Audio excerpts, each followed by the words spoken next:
Любителям кошек, собак и других питомцев внимание! После принятия дополнительных требований к содержанию домашних животных у жителей Чувашии появилось много вопросов. В прямом эфире на них ответил руководитель Госветслужбы Республики Александр Шакин.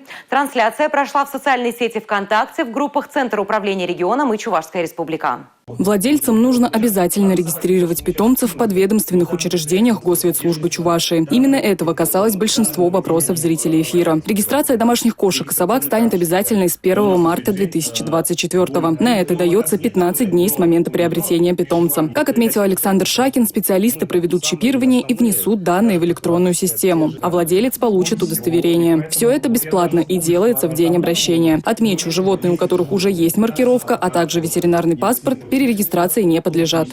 Все животные, которые у нас содержатся дома, хоть они выходят, не выходят, они должны быть привиты против бешенства. Это вакцина абсолютно бесплатно. И ее надо сделать ежегодно. Вот у нас есть кошки, которые гуляют, как говорится, сами по себе. Мы не знаем, где они ходят, выходят в поля, в лесные массивы могут заходить.